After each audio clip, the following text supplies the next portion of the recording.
Hello everyone, my name is Cecilia and today I'm going to be asking about some questions from ICT subject. The first one is, how would you enhance your PLE in order to develop your digital teaching competence?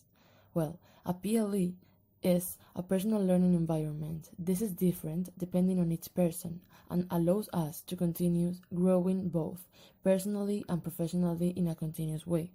In order to improve it, I have to train myself by searching and learning information, for example, through the use of newsletter, Google, YouTube, and so on.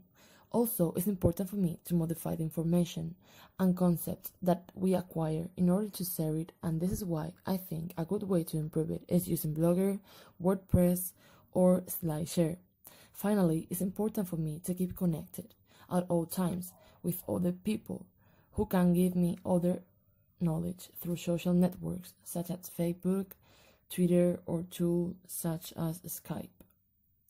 Sometimes all these resources can be much information, so it is highly recommended to order them, and this is possible through tools such as Simbaloo that help you to order your tools. Now I'm going to name 5 people from a PLE who could help me improve my TIDA. The first one is Later. She will help me because in her social networks, she always uploads information about new resources and activities that she carries out with her students using conceptual maps. This can help me to make the activity of my TIDA more creative. The second one is Rose Battle.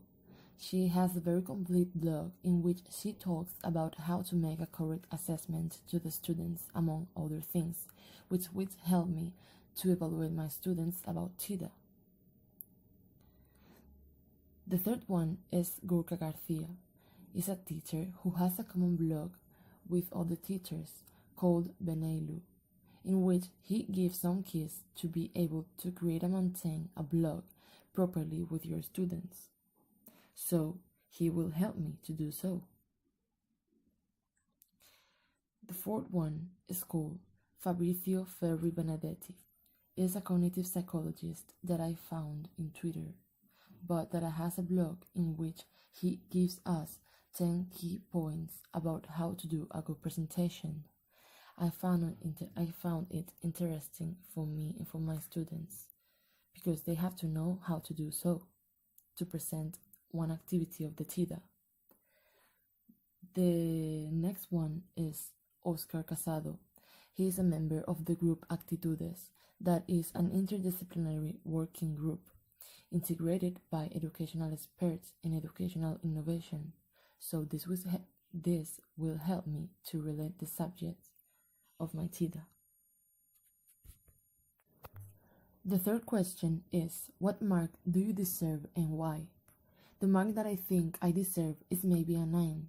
I think I deserve this mark because through the semester I took this subject very seriously, attending all the classes to take notes about the activity that I had to be done. I learned that it is not enough just to know how to look for information.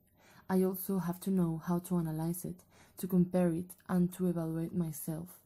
Also, I have been working in and out of class, and I have been taking the fair very seriously, working daily